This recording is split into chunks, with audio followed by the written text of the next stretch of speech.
Hello student, welcome to my channel Sarvan lecturer. आज का ये वीडियो क्लास 10 साइंस के लिए सबसे ज्यादा इंपॉर्टेंट है। जितने भी स्टूडेंट 2023 बोर्ड एग्जाम का पेपर देने वाले हैं और 27 फरवरी को आप लोगों का साइंस का पेपर है, तो आज का ये वीडियो बहुत ज्यादा इंपॉर्टेंट है।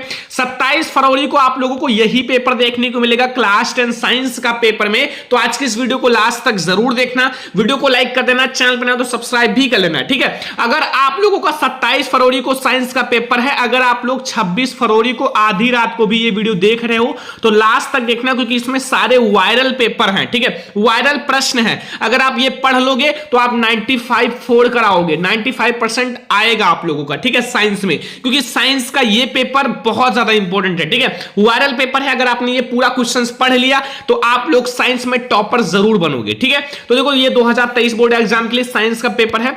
आपका पूर्णांक रहेगा 70 नंबर का। आपके पास 3 घंटे 15 मिनट का समय रहेगा बोर्ड एग्जाम में। 3 घंटे पेपर को सॉल्व करना है, 15 मिनट इस प्रश्न पत्र को पहले पढ़ लेना है एंड फिर आप लोगों को देखो नोट में क्या है कि प्रारंभ के 15 मिनट पर साथी को प्रश्न पत्र पढ़ने के लिए दिया जाता है, ठीक है। एंड खंड आ में सभी बहुविकल्पीय प्रश्न है, जिसमें 4 विकल्प दिए गए हैं। सही विकल्प चुनकर आप उत्तर पुस्तिका में लिखिए। खंड बा वर्णात्मक प्रश्न है। खंड बा आपको लिखना है कॉपी में और खंड आ का आंसर OMR सीट में देना है। एंड आगे आप लोग देखो दूसरा कि प्रत्येक जो खंड है 3 उपखंड का खा गा में विभाजित है एंड प्रत्येक खंड के सभी प्रश्न एक साथ आपको करना आवश्यक है। प्रत्येक खंड नए प्रश्न से स्टार्ट कीजिए। सभी प्रश्न अनिवार्य हैं। प्रश्नों के जो निर्धारित अंक हैं उनके सम्मुख लिखा हुआ है कितने अंक का है, 1 का है कि 4 का है कि 7 का है।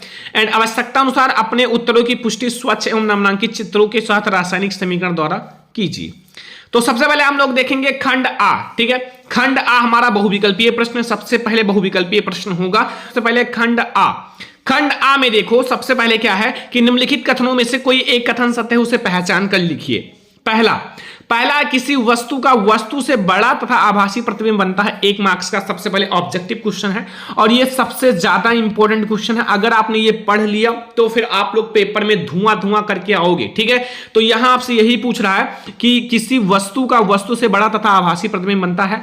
ऑप्शन नंबर ए है हमारा अवतल दर्पण एंड बी है उत्तल लेंस द्वारा, समतल दर्पण द्वारा या समतल लेंस द्वारा। देखो, हमेशा याद रखना कि वस्तु से बड़ा एवं आभासी प्रतिबिंब हमारा अवतल दर्पण में ही बनता है। ऑप्शन नंबर ए जो है वो हमारा सही है, ठीक है। ऑप्शन नंबर ए हमारा सही है। क्वेश्चन नंबर सेकंड देखो, प्रतिरोधकता का एसआई मात्रक है। प्रतिरोधकता का एसआई मात्रक क्या होता है? 1 नंबर का प्रतिरोधकता को आप लोग विशिष्ट प्रतिरोध भी कह सकते हो बच्चों, विशिष्ट प्रतिरोध। तो बच्चों, प्रतिरोधकता का एसआई मात्रक ओम मीटर, कूलाम, वोल्ट मीटर या ओम। तो प्रतिरोधकता का जो एसआई मात्रक होता है वो ओम मीटर होता है। क्या होता है? ओम मीटर। याद रखना, प्रतिरोधकता का एसआई मात्रक हमारा ओम मीटर होता है। विद्युत धारा ऊर्जा करने की युक्ति है। जो विद्युत धारा उत्पन्न करने की युक्ति कौन सी है? जनित्र है, गैल्वेनोमीटर है, एमीटर है, मीटर है। तो विद्युत धारा उत्पन्न करने की युक्ति 1 मार्क्स का है ऑब्जेक्टिव क्वेश्चन। तो विद्युत धारा उत्पन्न करने की युक्ति हमारा वैद्युत जनित्र है। कौन सा है? वैद्युत जनित्र। ऑप्शन नंबर ए हमारा बिल्कुल सही है क्वेश्चन नंबर 3 का। एंड क्वेश्चन नंबर 4 देखो, अभिनेत्र लेंस की फोकस दूरी में परिवर्तन किया जाता है। अभिनेत्र लेंस की, अगर आपको अभिनेत्र लेंस की फोकस दूरी में परिवर्तन करना है तो कैसे करा जाएगा? 1 मार्क्स का ऑब्जेक्टिव है। मैं आपसे आज रिक्वेस्ट कर रहा हूं कि ये पूरा आप लोग पेपर तैयार कर लेना, ठीक है। अगर आप लोग सब्सक्राइब करके चैनल को हमारे साथ 2-3 दिन के लिए साइंस के लिए जुड़ जाते हो तो साइंस में आप 70 में 70 करके आओगे और 65 नंबर कहीं नहीं जाएगा। चैनल को सब्सक्राइब करके साथ में जुड़ जाओ, पूरी तैयारी करो। मैराथन वीडियो आने वाला है, सारी चीजें आपको पढ़ना होगा, ठीक है। अभिनेत्र लेंस की फोकस दूरी में परिवर्तन किया जाता है पुतली द्वारा, दृष्टि पटल द्वारा, पश्चिमाभि द्वारा, परितारिका द्वारा।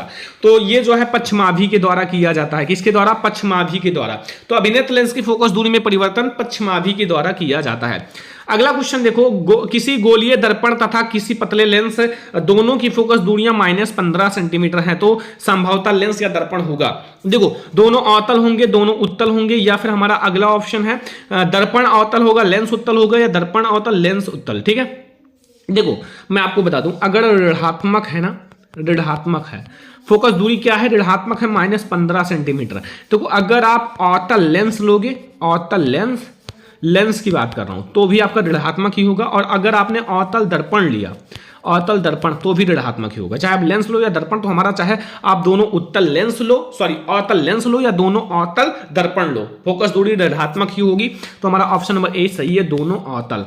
अगला देखो क्वेश्चन नंबर 6 है, किसी विद्युत बल्ब का आपका अनुक्रमांक जो है 220 वोल्ट और 100 वाट, जब इसे 110 वोल्ट पर प्रचलित करते हैं तो इसके द्वारा उपयुक्त शक्ति कितनी होगी। फार्मूला लगाओ बच्चों, आपको मिल जाएगा 50 वाट मिलेगा शक्ति, 50 वाट आपको मिल जाएगा फटाक से, ठीक है। अगला चलो क्वेश्चन नंबर 7, वैद्युत मोटर परिवर्तित करता है। देखो वैद्युत मोटर क्या होता है, वैद्युत मोटर क्या करता है, देखो वैद्युत मोटर क्या करता है, रासायनिक ऊर्जा को यांत्रिक ऊर्जा में, या यांत्रिक ऊर्जा को रासायनिक ऊर्जा में, या यांत्रिक ऊर्जा को वैद्युत ऊर्जा में, वैद्युत ऊर्जा को रासायनिक ऊर्जा में, देखो यांत्रिक ऊर्जा में। देखो बच्चों, एक विद्युत मोटर जो होता है वो विद्युत को खींचता है अपनी तरफ और हमारे कार्य को करने में सहायता करता है, ठीक है। हमारे खेत को सींचता है एंड पानी बहुत ज्यादा काम आता है, तो वो हमारी यांत्रिक कार्यों में सहायता करता है। तो वैद्युत ऊर्जा से यांत्रिक ऊर्जा में परिवर्तित करता है, किसमें, वैद्युत ऊर्जा से यांत्रिक ऊर्जा में, ठीक है। समझ में आ गया ना, डी वाला। तो डी वाला ऑप्शन सही है कि वैद्युत ऊर्जा से यांत्रिक ऊर्जा में परिवर्तित करता है। अगला क्वेश्चन, अब हमारे केमिस्ट्री के प्रश्न आ गए। उपखंड खा, ठीक है, 1 मार्क्स का ऑब्जेक्टिव है उपखंड खा। देखो Zn plus CuSO4 gives out ZnSO4 plus Cu, रासायनिक अभिक्रिया किस प्रकार की है, ठीक है। यहां से क्या हुआ कि Zn जो है वो Cu को विस्थापित किया और स्वयं SO4 के साथ जुड़ गया, तो ZnSO4 बन गया प्लस Cu। तो ये किस प्रकार की रासायनिक अभिक्रिया, संयोजन अभिक्रिया, विस्थापन अभिक्रिया, द्विविस्थापन, वियोजन अभिक्रिया। देखो अगर संयोजन अभिक्रिया होता तो A प्लस बी मिलकर AB बन जाता, ये हो गया संयोजन, जुड़ना। वियोजन होता तो AB जो है वो टूटकर A प्लस बी बन जाता, ठीक है। द्विविस्थापन होता तो दोनों का हमारा ट्रांसफर होता, लेकिन इसमें आपका विस्थापन अभिक्रिया है, ठीक है, विस्थापन अभिक्रिया। क्यों, क्योंकि यहां से Zn जो है Cu को विस्थापित किया और Zn उसका स्थान ले लिया, तो यहां विस्थापित हुआ, ठीक है। वी वाला सही है। जल की कठोरता को दूर करने के लिए इनमें से किसका प्रयोग किया जाता है। अगर जल की कठोरता दूर करना है तो हम किसका उपयोग करेंगे, 1 मार्क्स का ऑब्जेक्टिव है, बेकिंग सोडा का, धावन सोडा का, व्यंजक चूर्ण का, प्लास्टर ऑफ पेरिस का। क्वेश्चन नंबर 9, तो बच्चों अगर जल की कठोरता को दूर करना है तो हम लोग धावन सोडा का प्रयोग करेंगे, धोने वाली सोडा का, ठीक है। जितना ऑब्जेक्टिव है रट लो, याद कर लो। बोर्ड एग्जाम में अगर आपको 100 में 95 लाना है तो ये सारा तैयार कर लो, ठीक है, धावन सोडा, ठीक है। अगला क्वेश्चन देखो स्टूडेंट, अगला क्वेश्चन हम लोग देखेंगे क्वेश्चन नंबर 10, निम्न में से किस यौगिक का OH एक क्रियात्मक समूह है। OH ब्यूटेनोन का या ब्यूटेनॉल का या ब्यूटेनोइक का या ब्यूटेनॉल का, सारे का समझा देता हूं। देखो ब्यूटेनोन में है कीटोन समूह, कीटोन समूह का क्या होता है, कीटोन समूह का CO होता है, ठीक है। एंड ऑल है, ब्यूटेनॉल है, ठीक है, ऑल जुड़ा हुआ है तो इसमें OH समूह है, यही हमारा OH हो जाएगा। लेकिन सारा समझ लो, ओइक में COOH ग्रुप होता है ओइक, और ब्यूटेनॉल में CHO ग्रुप होता है। तो हमारा जो OH समूह है ब्यूटेनॉल में, इसके पीछे ऑल जुड़ा हुआ है, ठीक है, तो इसलिए हमारा अल्कोहल समूह हो जाएगा। 1 मार्क्स का ऑब्जेक्टिव है, ठीक है। अगला, श्याम स्वेट फोटोग्राफी में प्रयुक्त होता है, Shyam sweat photography AgCl FeSO4 PbNO3 का होल टॉय CaCO3। तो श्याम स्वेत फोटोग्राफी में किसका प्रयोग किया जाता है, तो वो हमारा है AgCl का, किसका, AgCl, ठीक है, AgCl। क्वेश्चन नंबर 11 सही है। अगला क्वेश्चन देखो, मुद्रा धातु, मुद्रा मिश्र धातु है, मुद्रा मिश्र धातु। देखो मिश्र धातु का मतलब होता है कई चीजों का मिलना, जैसे इसमें कई चीजें होती हैं, जैसे कॉपर है, Sn है, P है, ठीक है। तो देखो इसमें कॉपर है 95%, Sn है 4% एंड P है 1%, Cu है 80% एंड Zn है 20%, Cu है 88% एंड Sn है 12% एंड Cu है 90% एंड Zn है 2% एंड Sn है 8%। तो कौन सा सही है, तो इसमें हमारा बच्चों A वाला ऑप्शन सही है। कौन सा, A वाला। कॉपर हमारा Cu जो है वो 95% है, Sn 4% है, P जो है वो 1% है, ठीक है। याद रखना जो मुद्रा है मिश्र धातु इतनी 3 चीजों से मिलकर बनती है, 9541, ठीक है। अगला, प्रोपेन का आणविक सूत्र, ध्यान रखना ये थोड़ा सा गलत प्रिंट है। प्रोपेन का आणविक सूत्र होता है C3 एंड अब प्रोपेन है ना तो H8 हो जाएगा, ठीक है, C3H8, ध्यान रखना 2 नहीं रहेगा, क्योंकि मेथ एथ प्रोप इसमें 3 कार्बन है, ठीक है। देखो 10 सहसंयोजक बंध, 7 सहसंयोजक बंध, 8 सहसंयोजक 9।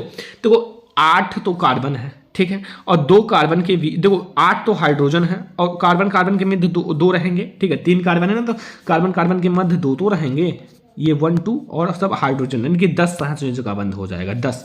ऑप्शन नंबर A हमारा सही है, 10 सहसंयोजक आबंध होंगे, ठीक है।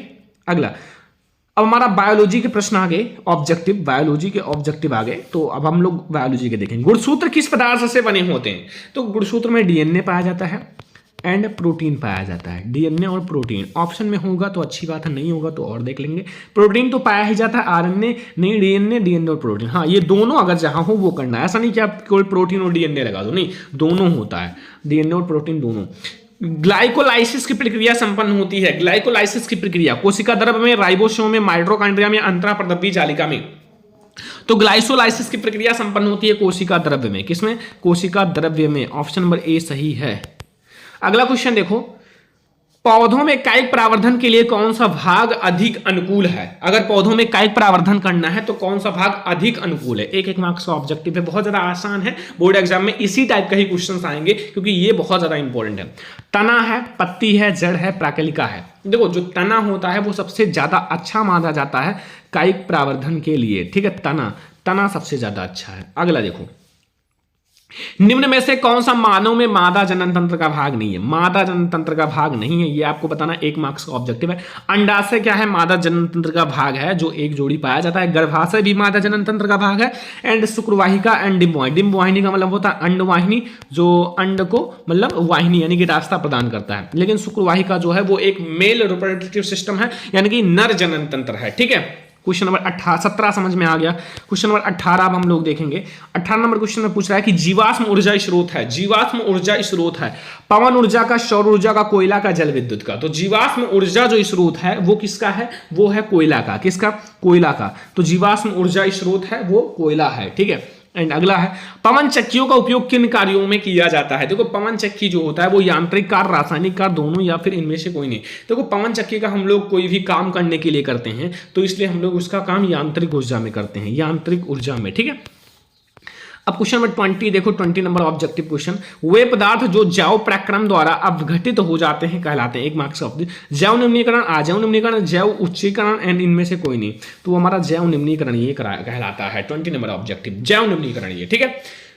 तो ये सबसे पहले आपको 20 ऑब्जेक्टिव दिया जाएगा और ये जो सबसे ज्यादा इंपॉर्टेंट आपका वायरल पेपर है उसमें ये 20 ऑब्जेक्टिव दिया हुआ है, कंप्लीट कर लेना। जिसका आंसर OMR सीट पर देना है, OMR सीट पर, तो आप लोग OMR सीट पर जो ऑप्शन सही है वो भर देना, कोई दिक्कत नहीं है, ठीक है। तो ये हमारा 20 ऑब्जेक्टिव हो गए। अब आपको 50 कॉपी में लिख कर लाना है वर्णात्मक प्रश्न। तो चलो हम लोग अब वो देखते हैं। देखो, अब आपका खंड बा आ गया। खंड बा में क्या करना है? आपको लिखना है, ठीक है। लिखने का मतलब है कि कॉपी में लिखना है, ठीक है। तो सबसे पहले खंड बा में क्या है? उपखंड का, यानी कि फिजिक्स का। फिजिक्स, केमिस्ट्री, बायोलॉजी तीनों होते हैं। सबसे पहले फिजिक्स देखो, ठीक है। देखो, पहला लघु उत्तरीय प्रश्न। लघु उत्तरीय प्रश्न यानी कि 4 नंबर का प्रश्न। तो सबसे पहले देखो, पहला प्रश्न है कि दूरदृष्टि दोष किसे कहते हैं? यह किन कारणों से होता है? इस कारण के लिए निवारण के लिए किस प्रकार के लेंस का प्रयोग किया जाता है? एंड किरण आरेख द्वारा समझाइए। देखो, 2 होते हैं दोष, 3 दोष होते हैं, लेकिन 2 आपके लिए मेन है।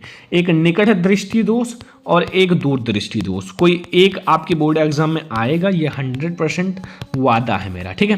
तो अगर आपको 4 नंबर फिक्स करना है तो अभी पेन उठाओ, कॉपी उठाओ, वीडियो देखने के बाद ये दूरदृष्टि दोष और निकट दृष्टि दोष, ये दोनों फटाफट से तैयार कर लो। बोर्ड एग्जाम में आए छाप कर आना, छोड़कर मत आना, क्योंकि मैं आप लोगों को पढ़ाऊंगा भी। अभी मैराथन वीडियोज बहुत सारी आने वाली हैं साइंस की, तो तैयार रहना और पढ़ने के लिए। देखो, प्रकाश के परावर्तन का नियम लिखिए। सभी को पता है प्रकाश का परावर्तन का नियम, एक किरण आती है, अविलंब बीच में, ऐसे आपतित किरण, परावर्तित किरण, ठीक है। तो ऐसे होती है प्रकाश के परावर्तन का फिगर।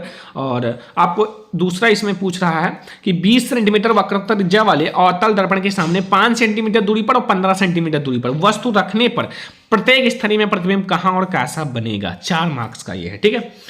तो शायद आप लोगों को ये क्वेश्चन बहुत ज्यादा आसान लगा होगा, क्योंकि कुछ भी नहीं है इसमें। तो वस्तु दे रखी है, फोकस दूरी, वक्रता त्रिज्या देख रखी है, 20/2 कर दो, 10 सेंटीमीटर फोकस दूरी मिल जाएगी भाई, लगा दो, फार्मूला आ जाएगा। अगला देखो, तीसरा, वैद्युत विभवांतर की परिभाषा तथा मात्रक लिखिए। 10 ओम, 20 ओम, 30 ओम प्रतिरोध यदि आपका समांतर क्रम और श्रेणी क्रम में जुड़े हुए तो समतुल्य प्रतिरोध की गणना कीजिए। 4 नंबर का ये क्वेश्चन है। अब ये 4 नंबर पाने के लिए थोड़ा सा मेहनत करना पड़ेगा, क्योंकि आप लोगों के लिए ये सारे क्वेश्चंस मोस्ट इंपॉर्टेंट हैं, आपके लिए वेरी वेरी वेरी इंपॉर्टेंट है। तो अब आप लोगों को पढ़ना ही है साइंस की ये क्वेश्चंस, ठीक है। अब आगे देखते हैं हम लोग। देखो, यहां विस्तृत उत्तरीय प्रश्न, फिजिक्स का विस्तृत उत्तरीय प्रश्न। देखो, ये 6 नंबर का क्वेश्चन रहेगा, ठीक है। और फिजिक्स का बहुत ज्यादा इंपॉर्टेंट। पहला ये आप लोग 100% फिक्स है कि आएगा। पहला क्वेश्चन, ये ऐसा कोई एग्जाम नहीं है जो इस साल ना आया हो, इसे कहते हैं हर साल रिपीटेड क्वेश्चन, ठीक है, हर साल आने वाला प्रश्न। देखो, वैद्युत मोटर का निम्नांकित आरेख खींचकर सिद्धांत तथा क्रिया विधि लिखिए। जो वैद्युत मोटर होता है उसका एक आपको निम्नांकित चित्र आरेख खींचना है, उसका सिद्धांत भी लिखना है, क्रिया विधि भी लिखना है। 6 नंबर आप फिक्स कर लोगे, 6 में 6 नंबर आपका फिक्स हो जाएगा। अब अगर आपको ये नहीं आता तो आपके पास ऑप्शन है अथवा परिनालिका किसे कहते हैं। परिनालिका चुंबक की भांति कैसे व्यवहार करती है। किसी क्षण चुंबक की सहायता से वैद्युत धारावाही परिनालिका के उत्तर दक्षिण ध्रुव का निर्धारण कैसे किया जाता है। 6 नंबर। अब इन दोनों में से कोई एक तो करना ही करना है। अब आपको जो अच्छा लगे, सरल लगे, वो कर सकते हो, ठीक है। अब ये हो गया हमारा 6 नंबर का, इसमें आ गया विस्तृत उत्तरीय। अब आपका आता है केमिस्ट्री बच्चों।